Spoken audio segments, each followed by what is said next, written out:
नमस्कार छात्रों, आज हम अध्ययन करेंगे फणीश्वर नाथ रेणु द्वारा लिखित ठेस इस पूरक पठन का। ठेस इस पूरक पठन में यहाँ पर बिहार के एक ग्रामीण जीवन पर आधारित यह जो कहानी है, इस कहानी के माध्यम से कथाकार ने ग्रामीण जीवन, उनके आपसी सामाजिक संबंध, उनकी कारीगरी, कारीगर का स्वाभिमान आदि को बड़े सुंदर ढंग से यहाँ पर चित्रित किया है। कहानी का जो नायक है सिरचन, वो एक प्रकार का कलाकार है जो यहाँ पर अलग अलग प्रकार के चीक यानी कि बांस के तिलियों का पर्दा, बाम्बू के तिलियों का पर्दा, शीतल पाटी यानी कि चटाइयाँ और आसनी, टोपी, छतरी, ये जो घास से बनी जाती है, घास से या घास से तिलियों की बनी जाती है, ये सारे बनाने का काम ये कलाकार किया करता था। और शुरू का जो ज़माना था, उस ज़माने में यहाँ पर क्या था कि यहाँ इस कलाकार की कदर हुआ करती थी और उसके झोपड़ी के बाहर, मड़ैया यानी कि झोपड़ी, उसकी झोपड़ी के बाहर लोग उसकी राह देखा करते थे, लोग उसकी खुशामदी किया करते थे और उनके घर के बाहर बड़े बड़े लोगों की सवारियाँ यानी कि उनके वाहन बंधे रहते थे और लोग उसे आदर से अपने घर बुलाने का काम किया करते थे। लेकिन आज समय बदल गया है और आज इसको कोई भी यहाँ पर कोई भी बुलाता नहीं है। खेती में काम करने तक के लिए उसे यहाँ पर नहीं बुलाते, सब लोग उसे बेकार समझते हैं।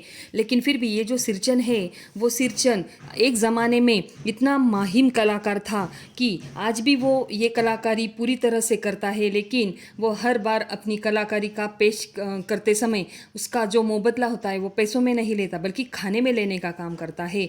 लेकिन फिर भी ये जो कलाकार है, आज उसका महत्व कम होने के बावजूद उसने क्या किया है कि उसके बावजूद उसने अपना स्वाभिमान कायम रखा हुआ है। और इस प्रकार से जब भी कोई उसका कोई अपमान करता है तो वो उसे बेपानी यानी बेइज्जत करने का एक भी मौका नहीं छोड़ता, चाहे चौधरी का छोटा लड़का हो या फिर चाहे लेखक की चाची हो।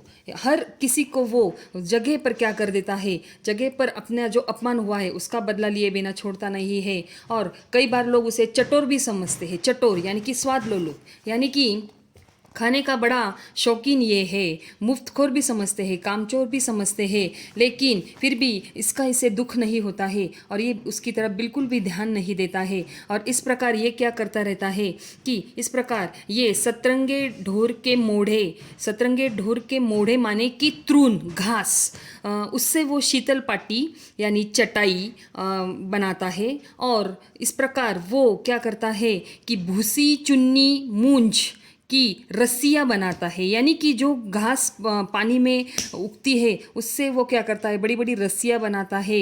और सूखे पत्तों से वो छतरी टोपी बनाने का काम करता है। इस प्रकार उसकी अपनी एक अदाकारा है और इस प्रकार वो एक तरफ से दुखी भी है। दुखी होने का कारण यह है कि उसकी जो पत्नी है, वो पत्नी का देहांत हो चुका है, किसी महामारी ने पत्नी मर चुकी है और वो अपने बच्चों तक को साथ ले गई है, इस कारण वो दुखी है। लेकिन फिर भी अपनी कलाकारी का वो यहाँ पर सम्मान करते हुए, स्वाभिमान के साथ रहते हुए दिखाई देता है। और एक दिन लेखक उसे अपने घर बुलाते हैं। ही लेखक की माँ ने उसे न्योता दिया घर आने का, वैसे ही सिरचन उनके घर पहुंच गया।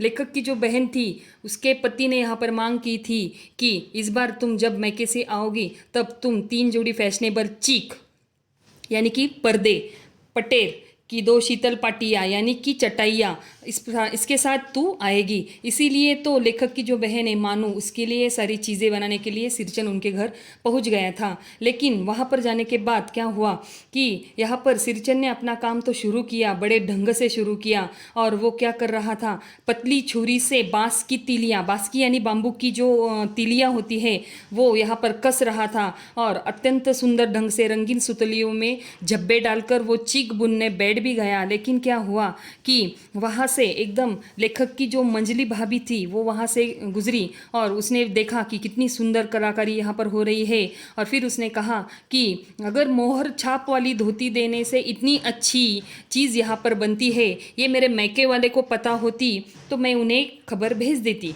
इससे सिरचन को काफ़ी दुख हुआ, सिरचन ने ध्यान नहीं दिया। लेकिन फिर भी क्या हुआ कि मजली भाभी और लेखक की जो बुआ थी वो दोनों भी यहाँ पर लगातार उसका अपमान करते हुए दिखाई दे रही थी। उन दोनों को ये सिरचन बिल्कुल पसंद नहीं आ रहा था, क्योंकि सिरचन उनकी बात सुने बगैर उनका ही अपमान ही किया जा रहा था। यहाँ पर सिरचन ने मजली भाभी की नैहर और मैके की बात तक, ससुराल की बात तक उसने यहाँ पर कह डाली, और इस प्रकार यहाँ पर मजली भाभी का अपमान हो चुका था। इसीलिए एक भी अपमान करने का यहाँ पर मौका मजली भाभी नहीं छोड़ रही थी, और उसने यहाँ पर लगभग उसे जो कलेवा यानी कि नाश्ता दिया गया, तो मजली भाभी ने इस प्रकार से नाश्ता दिया कि चिवड़ा और गुड़ का एक सूखा ढेला उसने उसके पास एकदम से फेंकते हुए रख दिया, और वो वहाँ से एकदम झट से चली गई। इससे क्या हुआ कि सिरचन को अपना अपमान यह सह नहीं पाया, और वो इस प्रकार उसने फिर एक बार मजली भाभी का यहाँ पर अपमान किया, और फिर मजली भाभी जो है वो रोने लगी।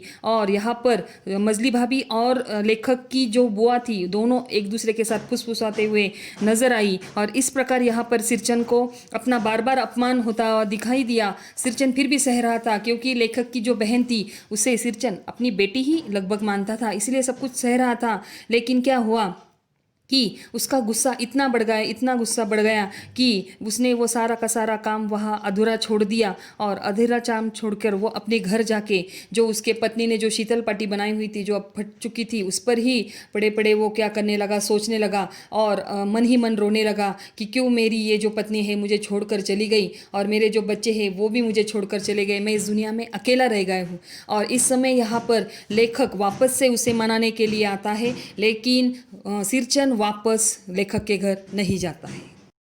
लेखक की जो बहन है उसे ससुराल पहुंचाने के लिए यहाँ पर लेखक ही जा रहा था, और लेखक ने देखा कि मानू ने क्या किया, कि मानू ने पहले ही रात क्या किया कि जो आधा अधूरा काम सिरचन छोड़कर चला गया था उसे वो बड़ी जतन से क्या कर रही थी, पैक करते हुए दिखाई दे रही थी। लेखक और मानू खिड़की के पास बैठे हुए थे। रेल लगभग निकल ही रही थी कि उतने में यहाँ पर मानू ने देखा कि सिरचन हकलाते हुए वहाँ पर आ पहुँचा, और उसके हाथ में बहुत सारी चीज़ें थी, जैसे कि शीतल पाटी, चीक, एक जोड़ी आसनी क्रूश की, और इस प्रकार उसने कहा ये सारी चीज़ें ले लो दीदी। और इस प्रकार जब यहाँ पर मानू ने ये सारी चीज़ें ले ली तो यहाँ पर मानू जो है वो फुट फुट कर रोने लगी, और कहने लगी कि मोहर छाप वाली धोती तो मैं तुम्हें नहीं दे सकती, लेकिन उतना जो दाम है वो मैं तुम्हें दे सकती हूँ। और उसने पैसे निकाले, लेकिन यहाँ पर सिरचन ने ये पैसे नहीं लिए, और उसने कहा कि आप तो मेरी बेटी की तरह हो और आपसे क्या लेना है। और इस प्रकार यहाँ पर कहानी ख़त्म हुई। एक कलाकार को किस प्रकार ठेस पहुँचती है और उसका स्वाभिमान किस प्रकार जागरूक होता है, यही संदेश इस कहानी से मिलता है। धन्यवाद।